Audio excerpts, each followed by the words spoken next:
My name is Lisa. I live in a small white house in Brooklyn, New York, on a street where the trees lean toward one another like old friends. The porch sags a little, but the swing still moves when the river wind finds it. At night, when the city hum fades just enough, I can hear the faint whistle of the East River ferries. It was here, in this house, that I found myself after my father died, surrounded by memories that clung to me like shadows. Grief does strange things to time. Days collapsed into nights, and nights stretched like highways without end. I spent most evenings sitting on that swing, counting the hours, the bills, the debts, and the sheer weight of being left behind. My father had always carried the name of our family like a torch, as though the world owed him respect because of what he built, or what he claimed to build. I thought he had left us stability, but I was soon to learn that stability in America is often just a story we tell ourselves, one transaction away from breaking. On a Monday morning, the kind that begins with sharp air and restless taxis, I gathered my bag and took the subway into Manhattan. The train roared through tunnels, and in every reflection, I saw my face. Pale, drawn, carrying the heaviness of loss and the quiet fear of what awaited me. The glass tower on 7th Avenue stood tall and shining, the kind of place my father entered like a king. For decades, he carried himself as though the building itself owed him allegiance. And for years, I trailed behind that legacy, never quite invited, never quite excluded. When I stepped into the CEO's office, the air smelled of polished wood and ambition. Charles Rhodes, the CEO, was behind his desk, neat as always, his tie perfectly knotted, his expression unreadable. But it wasn't Charles who stopped me. It was my brother, Mark. He was sitting comfortably in the chair across the desk, leaning back, smiling the kind of smile that burns more than it warms. "Lisa," he said, his voice too sweet, too rehearsed. "You're being fired from the company. There's no need for unsuccessful people here." He spoke it loudly, almost theatrically, as if he wanted the walls themselves to remember the sound. Charles looked down at his desk, his silence a kind of agreement. The city outside the tall windows kept moving, yellow cabs, honking horns, people rushing with coffee cups, but inside that room, time folded in on itself. Mark didn't stop there. He leaned forward, elbows on his knees, savoring each word as though it were wine. "Father left everything to me. The house in Connecticut, the investment shares in Chicago, the small building in Miami, and the accounts are worth more than $12 million. And, of course, the company itself, our company, my company now." He let the words hang in the air like smoke. My chest tightened, but I kept my back straight. I had learned long ago that silence can be stronger than shouting. The room tilted around me, but I would not fall. I placed my hand on the strap of my bag, nodded once, firm, controlled, and turned toward the door. I left quietly. The lobby was full of men and women moving quickly in suits, but to me they looked like actors on a stage where the script had already been written. I stepped outside into the rush of Manhattan air, and for the first time in years, I felt the bite of cold not as pain, but as clarity. My father's shadow was gone. My brother's words still stung, but I walked toward the subway with a strange calm. That evening, I made tea in my kitchen, the kind with honey that coats the throat. The house was still, except for the tick of the old clock on the wall. I sat at the table, staring at the chipped paint, and finally reached for my phone. There was one person I trusted with truth, Olivia, my lawyer, and, more than that, my friend. When she answered, her voice carried the calm steadiness of someone who deals in facts, not feelings. "Lisa," she said. I told her what Mark had said, how he fired me, how he claimed everything was his. The words spilled out in a mix of anger and disbelief, but Olivia didn't rush me. She let me speak until the house was quiet again. Then she took a slow breath, the kind you take before you deliver something heavy. "Lisa, I was about to call you." Her words landed with weight. "What do you mean?" I asked. There was a pause, then her voice softened, steady as a safe harbor. "Because there is something you need to see." On Tuesday morning, the bomb exploded, not the kind that shatters glass and burns the skin, but the kind that tears apart illusions and leaves the truth bare. My brother thought he had closed the door on me the day before, when he told me I was fired. He thought he held every key, every dollar, every piece of our father's legacy. But Tuesday morning proved him wrong. I met Olivia in her office near the courthouse, a modest place with wood-paneled walls and shelves filled with leather-bound books that smelled faintly of dust and time. She had been my father's lawyer once, but she had always treated me with gentleness he never showed. When I walked in, she was already seated, a stack of papers neatly arranged in front of her. She gestured for me to sit, and her eyes told me that what I was about to hear would change everything.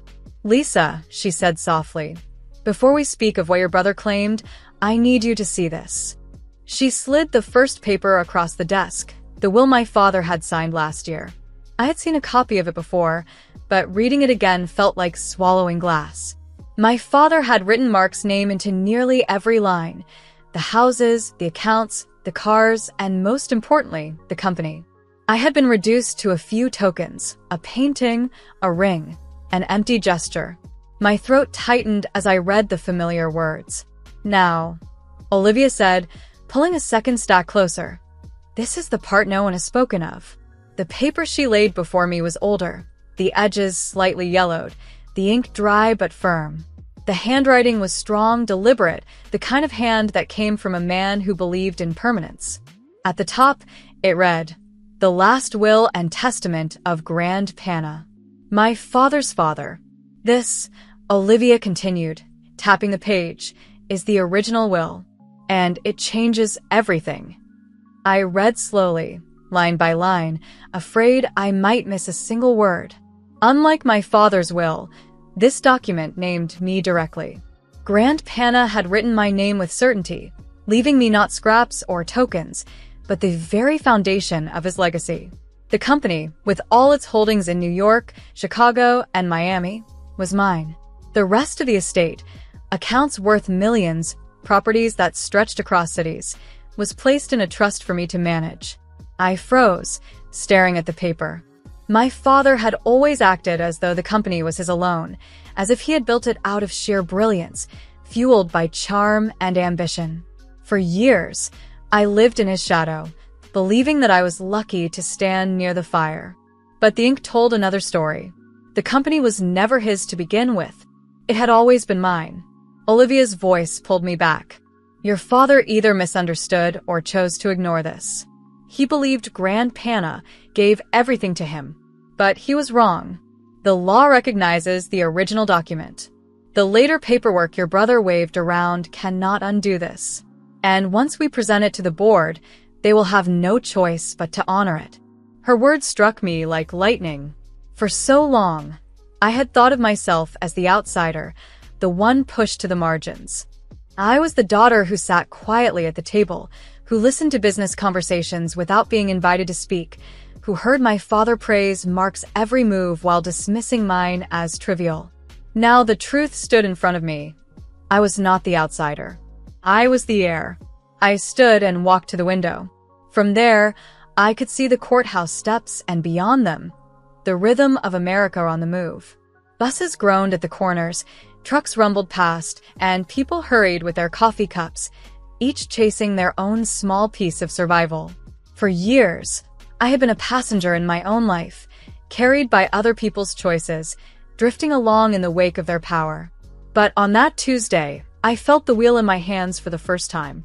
I turned back to Olivia. "So, what happens now?" She leaned back in her chair, folding her hands. "We file notice with the board immediately. They will convene within the week.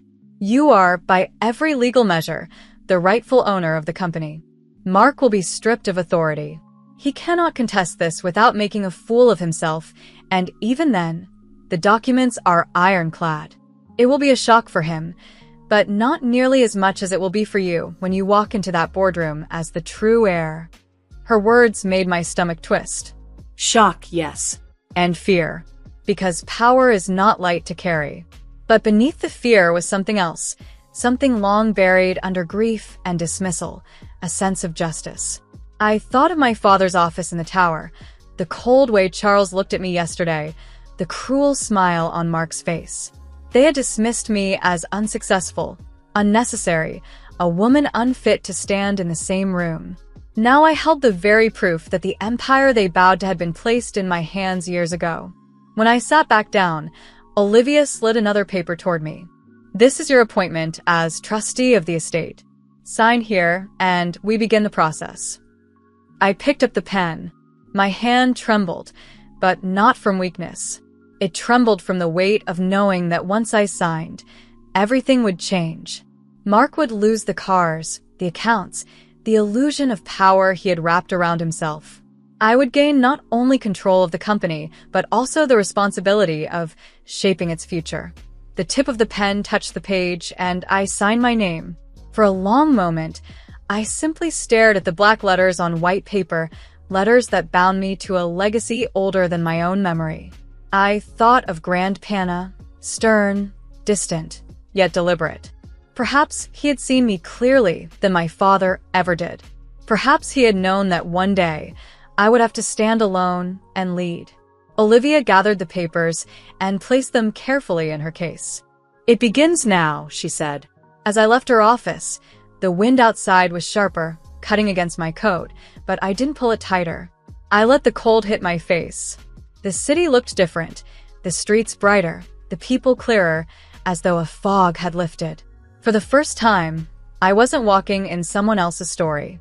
I was walking into mine. The morning I walked back into the tower, the city was already alive with its usual symphony of horns, footsteps, and hurried voices. The air carried that sharp Manhattan chill that bites, but also wakes you up. This time, I didn't feel like an intruder or a daughter walking in the shadows of her father's name. I walked with purpose, with the knowledge of the papers Olivia carried in her case.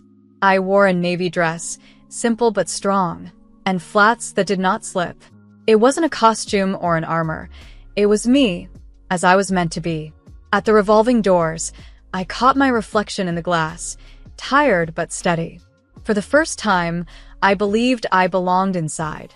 The lobby gleamed with polished marble. Men and women hurried to the elevators, clutching phones, whispering deals, living their ordinary Tuesday mornings. For them, it was another day of balance sheets and meetings. For me, it was the day the ground shifted. Claire from accounting was waiting near the elevators. She had always been kind, the sort of woman who remembered birthdays, who brought extra coffee when meetings dragged past noon. Her eyes widened when she saw me. "I knew you'd come," she whispered, her hand brushing mine for a second. "We've been waiting." Her words filled me with a quiet strength. Waiting, for me, for someone to set things right. The elevator ride to the 24th floor was silent except for the hum of cables. When the doors opened, I stepped out with Olivia beside me. She carried the file against her chest as if it were a torch. We moved past the rows of desks, past curious glances and whispered questions. I could feel the air shift as people noticed my presence. The boardroom door was heavy, but I pushed it open without hesitation. Inside, Charles Rhodes sat at the head of the long table. His tie was still perfect, his hair combed into obedience, but his eyes betrayed unease. Beside him were the directors, each with tablets and papers, ready for the routine agenda. On the large screen at the far end, 2 investors from London waited on a video call. Charles opened his mouth, but Olivia was faster. She placed the will on the table and said, "Please read this." The words felt like a command. The boardroom hushed. Even the vents seemed to quiet, as though the room itself leaned in. One by one, the directors leaned forward, scanning the lines of Grand Pana's original will. I watched their faces as certainty drained into disbelief. Fingers tapped nervously on the table, pens stopped moving, and at last, silence took over. When the final page was read, no one dared meet my eyes, except Claire, who had followed us inside and stood near the back, her chin lifted. I drew a breath, steady and deliberate. "I'm assuming the chair," I said, my voice cutting through the stillness. "Effective today." No one argued.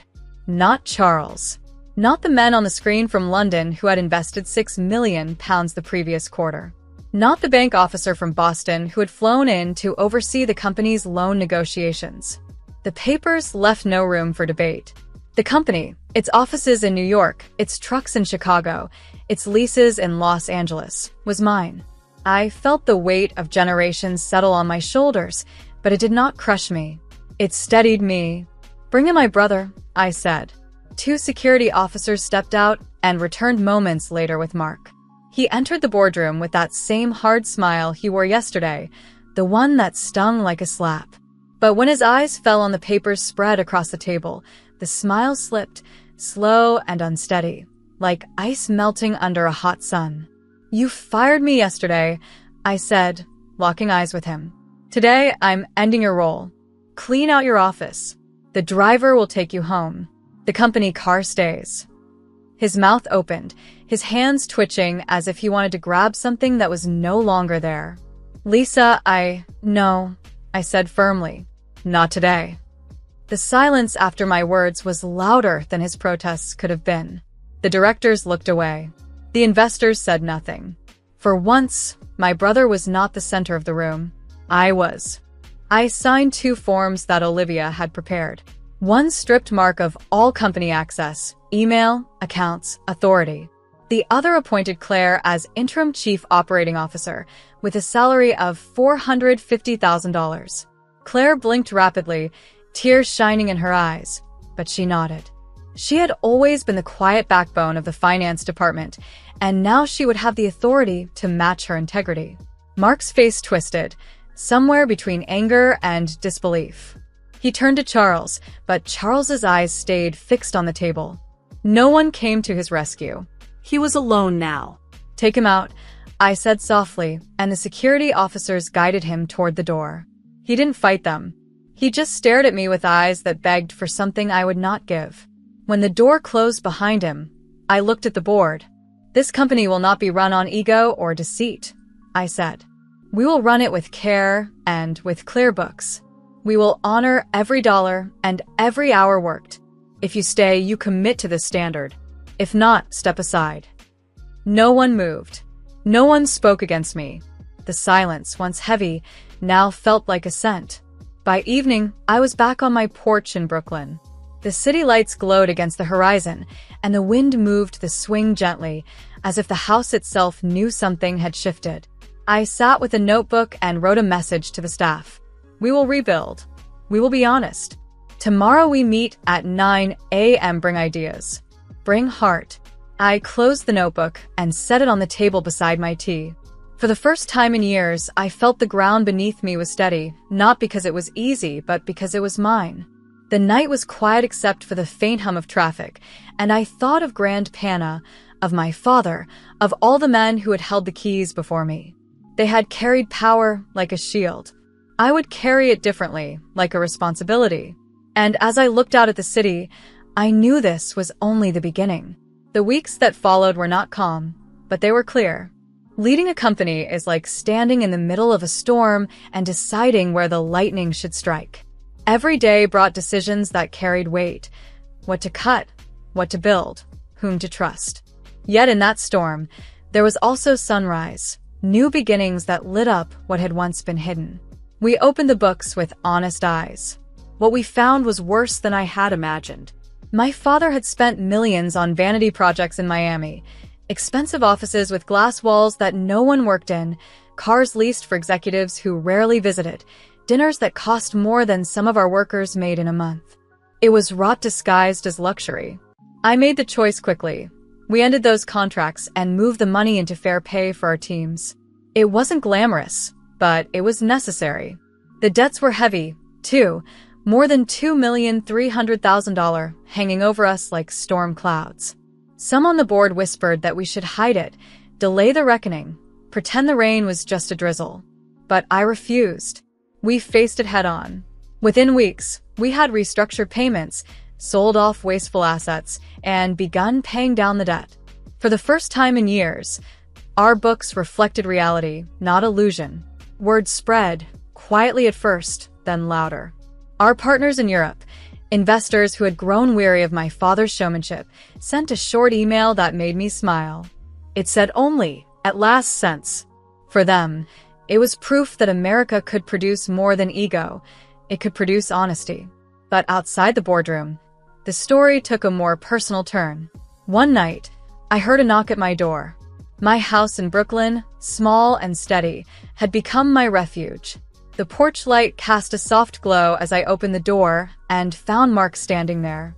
He looked smaller than I remembered, not in height but in spirit. His suit was wrinkled, his hair untidy. He stood on the steps but did not cross the line onto the porch.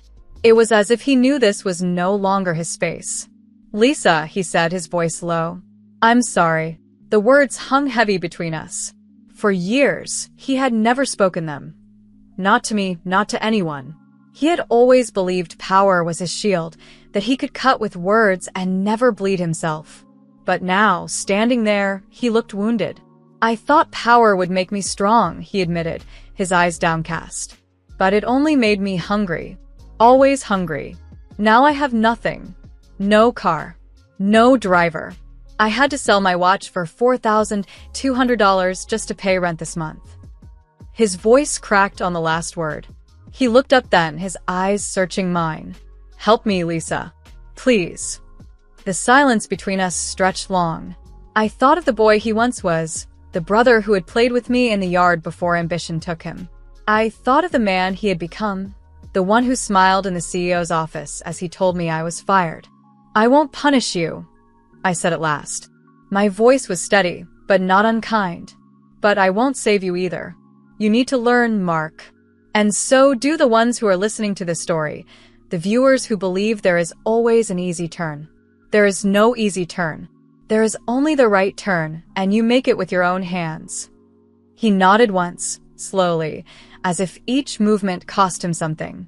Then he turned and walked down the steps.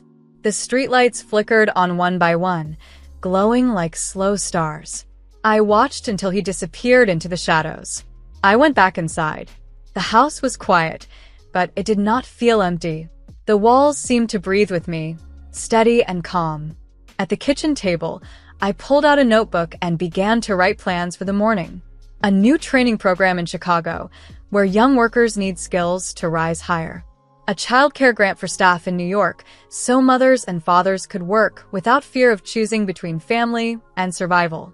A fair contract for the drivers in Los Angeles, whose long hours had gone unrecognized for too long.